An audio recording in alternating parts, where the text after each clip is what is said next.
All right. Well,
is our Bills Mafia. We have 325 days to go, 272 days. We have 263 days. We have 240 days to go. We have 198. We have 154 days. We have 97 days to go. We have 86 days to go. We have 55 days to go until the Buffalo Bills win Super Bowl 57.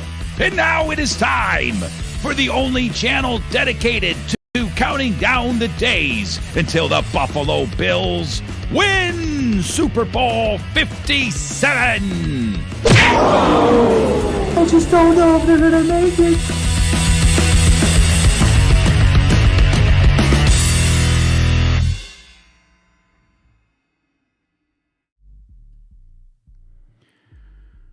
What is up, Bills Mafia?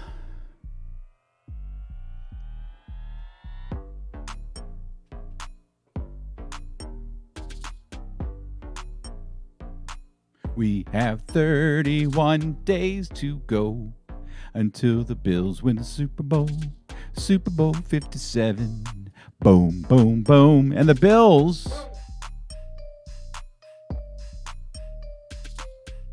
Well, this channel is going to document every single day leading up to that amazing moment with a video. And the Bills are hot on it. They are really hot on it. I mean, from getting players back like Micah Hyde, plugging guys into the lineup like Cole Beasley. Maybe Jamison Crowder will be back for the playoffs. Not sure exactly what he's going to be able to do. But, hey, I'd rather have Jamison Crowder than not have Jamison Crowder. And what is up, Piggy Scooby? I think it's the first time I've seen Biggie Scooby in here. And what's up, Bob Marsh? My main man. Main man from the big FLA. Not going to take a ton of your time tonight. I just want to share a sentiment with you that's been on my mind today. And that is, as you can tell by the title, a potential Dolphins upset of the Bills on Sunday. It could happen. Stranger things have happened in sports. And, you know, the Bills are 13, 14-point favorites. I mean, that's pretty substantial. Vegas thinks that the Bills are going to win. I'd say 97% of the country thinks the Bills are going to win, including probably 90% of Dolphins fans expect the Bills to win and have very little hope. But while I keep in my mind contemplating what it's going to be like to play the Cincinnati Bengals in the divisional round, I have to kind of like stop myself every once in a while and say, we still got to play the Dolphins. And we still have to show up on Sunday and play a team that was good enough to make the playoffs, a team that was good enough to go 8-3. Yes, I know they don't have their starting quarterback. They aren't even going to have their backup quarterback. They're going to have a backup to their backup. So, I mean, shoot, we better beat this team. But that don't mean that nothing is guaranteed. You know what I'm saying? Nothing's guaranteed. You still got to play the game. And I was thinking to myself how devastating it would be if we ended up losing this game. I mean, that would just be like crazy. And none of us expect it, right? None of us expect the Bills to even be threatened on Sunday, let alone lose the game. But I'm here to tell you, I'm trying to scale back. You know, I've been very confident throughout this process. My year-long project of coming to YouTube with a video or a live stream every single day leading up to this moment we're about to embark on starting Sunday. And I've been confident. I've been urging all of you to be confident. But I'm not stupid. I know that this is football, professional sports, and things can happen. And so I would like to just talk about the chances of the Dolphins possibly coming in here and beating the Bills. You know, there's a chance. And I heard it's like someone said it was with a backup quarterback, with Skylar Thompson at quarterback, it's like a 20% chance that the Dolphins can upset the Bills. And I'm thinking to myself, shoot, that's 2 out of 10 games. You know, you put 10 M&Ms in your pocket, and 2 of them are green and the rest of them are red. What are the chances of you reaching in your pocket and pulling out one of those green M&Ms? Well, wouldn't like to bet my life on it. That is for sure. Quick, we'll go to the chat here. Joe says, as long as we sit McKenzie to heal his hammy, I think you're talking about maybe inserting Cole Beasley or Jamison Crowder into the lineup. Biggie Scooby says, Skylar Thompson was a solid running quarterback in college, 26 touchdowns, 1,385 yards rushing. McDaniels might unleash him like Kaepernick in the Shanahan offense. There's a nice take. That's a super nice take. Appreciate that a lot. I do. I mean, they're going to have to do whatever they can to try to score points, right? But I don't think the Dolphins are going to get shut out. Joe says we wouldn't be playing this game if we had killed the clock on the Vikings. Yep. Yeah, no doubt. Really would have liked that 1 seed. Scooby says we lose if Skyler breaks a few big runs and they gash us in the running game, and we have to bring more dudes to the front, opening up deep shots to the hill. Well, yeah, no doubt. No doubt about it. There's opportunity out there. And I've got something queued up here for you guys in a second that's kind of it's a little exercise that I have, I think is kind of, kind of appropriate for the topic tonight. Can the Dolphins upset the Bills? They have weapons. They have Tyreek Hill. They have Jalen Waddle. Get the ball in their hands. They have got a solid tight end in Mike Gesicki. I know they're missing Teron Armstead, I think it is. Right? Is that his name? They're missing a guy in the offensive line. They may not have Mostert, which, a running back is a running back is a running back is a running back. But, the last time we played the Dolphins, he ran nicely. At least he had that one big, gigantic run, and it padded his stats. But the Dolphins can run the ball. And as Scooby points out, this dude, Skylar Thompson, might see him running a ton. They might draw something up where we're like, dang, didn't expect that. But the biggest factor in a Dolphins upset isn't what the Dolphins do. It's what the Bills do.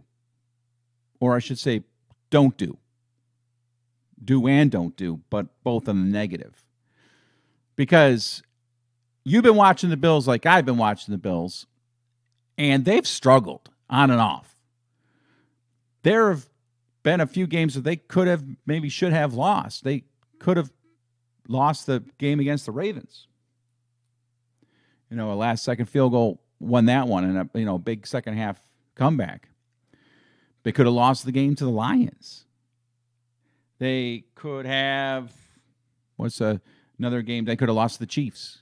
They needed a late touchdown to pull the game out against the Chiefs. So this team hasn't exactly been a world-beating team. And if you're like me, I kind of expect them to kick it into a higher gear on Sunday like they did last season when they lost to the Patriots on Monday Night Football, albeit in a windstorm, and then they went into New England and they won nicely in New England. They didn't blow them out, but they took care of business. But then we play New England again in the first round of the playoffs, and we absolutely demolish the Patriots. That's kind of what I'm expecting on Sunday, especially with the Dolphins starting a rookie third-string quarterback. But that doesn't have to necessarily happen. Buffalo could continue their pattern of playing sloppy football. What did I see? Do they have 27 turnovers this season? That's nuts. 27, what is that? That's almost 2 a game on average, right? 16, so yeah. Almost 2 turnovers on average a game.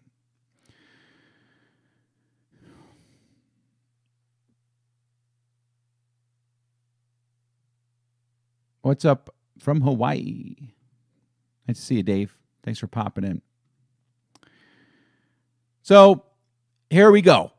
And what we're really going to be able to tell from this game moving forward is whether or not we have a team that's good enough to win a Super Bowl.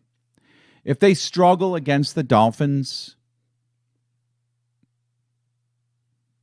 I'm going to have to change my tune on the Bills winning the Super Bowl in Arizona.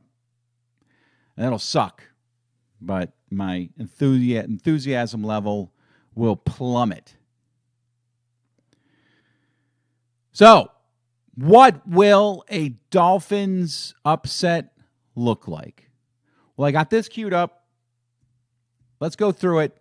This is about what would have to happen on Sunday for us to lose this game and have our season come crashing down. All right, well, let's take a little gander and see just how a Dolphins upset on Sunday could happen. Let's say the Bills get the ball first. Allen, like in the first game, is sacked near his own goal line. He fumbles, and then the Dolphins cash in when Jalen Waddle catches a touchdown pass. Dolphins up 7-0. Then a bad call from the referee ends the Bills' next drive, and they have to punt. The Finns get the ball. They're running the ball, and they're running it well. They hold on to it for about 5 minutes, and they have to punt. And then on the Bills' next drive, Allen overthrows, let's say, Davis, and is intercepted at midfield. And then the Dolphins end the first quarter with a field goal to take a 10-0 lead. So then they go into the second quarter of play, and the Bills on their next drive get a touchdown out of Devin Singletary. It's a good drive. It looks good. And then Trey White is called for pass interference at the Bills' 22 on the Dolphins' next drive. Their drive stalls, but the Dolphins kick a field goal to take a 13-7 lead. Then Davis, who's dropping balls all over the place, drops a first down pass on the Bills' next drive, and they have to punt. And then Thompson looks pretty good, and he drives the Dolphins to the Bills' 25-yard line, but then he's intercepted. I mean, that's going to come, right? And then the Bills drive all the way down to the Dolphins' 17-yard line when Diggs does something he doesn't usually do, and he fumbles at the 2. And then the Dolphins run out the first half clock with first downs, going into halftime leading by a score of 13-7. So at halftime, the stats look like the Bills are, for the most part, team. They've got almost 200 total yards to the Dolphins' 100. They're passing well enough, and they're running well enough to be in the lead. But the 3 turnovers and third down conversions are just killing them. All right, let's go into the second half of play now. The Dolphins get the second half kickoff and return it all the way down to the Bills' 32-yard line. Now, they're not moving the ball. Their drive stalls at the Bills' 27, but they kick a field goal, and now they're up 16-7. The Bills get the ball. They have the ball for about 5 minutes. They get a 21-yard touchdown pass to Diggs. He makes up for that fumble, but they miss the extra point at 16-13. Then the Dolphins control the clock with a good run game, and they are just taking as much time as they can between plays, and the Dolphins end up, though, missing a 42-yard field goal. The score remains 16-13. And then an offensive pass interference wipes out an 11-yard touchdown pass on the Bills' next drive to Cole Beasley, so they kick a field goal. It is 16-16. We're all nervous. Finns end the third quarter with a 47-yard pass to Jalen Waddle to set them up nicely in Bills territory. And into the fourth quarter we go, where tight end Mike Gesicki scores on a 12-yard screen pass. Dolphins up 23-16, and now we're all sweating it. Allen scrambles for 36 yards, like deep into Dolphins territory, but he fumbles. Oh boy. And then on the next Dolphins drive, Kaiir Elam is called for a 30-yard pass interference penalty. And the Dolphins then eat 4 minutes and 20 seconds off the clock before they eventually have to punt. And the Bills drive 81 yards all the way down to the Dolphins' 8-yard line. It looks like we're going to tie this game up again. But then the Bills fail on 4th and 1 with only 3:55 left on the clock. It is really not looking good. The Dolphins run for a first down, and then they punt, and it goes all the way down to the Bills' 15, and the Bills' last drive, with time running out, ends when Allen throws a 4th down interception in the end zone. Only 32 minutes left in the game. That's it, folks. If the Dolphins are going to upset the Bills on Sunday, that's about how it's going to look.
Oh, shoot.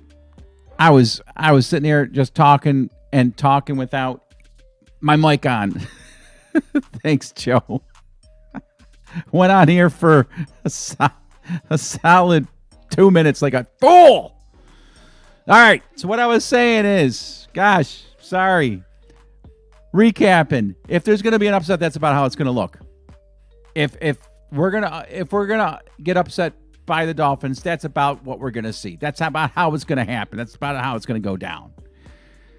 And like Scooby said nicely earlier, it's like Thompson is a running quarterback, and the Dolphins are going to just pull everything out of their hats to try to get this going. I mean, they're going to have him running options. They're going to have him running quarterback draws. They've got Jalen Waddle. They have Tyreek Hill. And those two guys, if they get the ball in their hands, they can make things happen. The Bills' defense has not exactly been stellar the last few weeks. I mean, look at Mac Jones. Mac Jones had a really nice game against the Bills. I mean, he did have 3 interceptions, but 2 of them are forced at the end of the game. So, listen, it's there. It's probably more of there's probably more possibility of the Dolphins keeping this game close. I don't know about an upset, but keeping this game close than we probably think. Vegas has them at a, what a 13-point underdog. That means, they see this with a 45, 46 point over and under.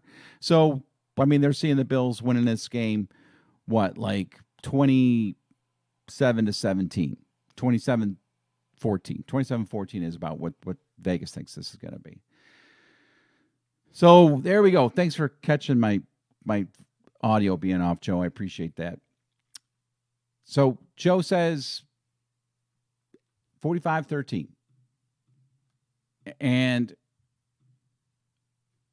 that's about what I think everybody's picking. But everybody's been picking the Bills to win, 40-14, 38, 20, like in all of these games against the Lions, against, I don't know, even the Patriots last week. We got 2 kickoff returns for touchdowns to pump that score, pump that up a little bit, but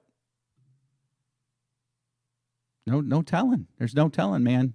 So trying to keep it steady Eddie here emotionally, just being aware of what is out there, what could happen.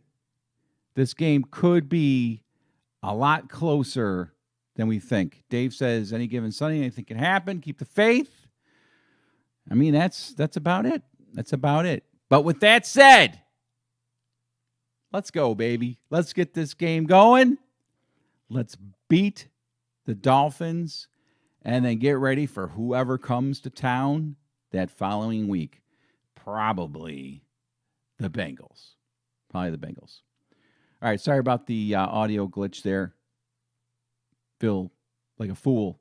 But yes, finally, I'm going to let Joe wrap it up here with the sentiment that we all have about the Bills and everything they've gone through, and what the season now means. This season, for all of us here in Buffalo, has turned into a symbolic season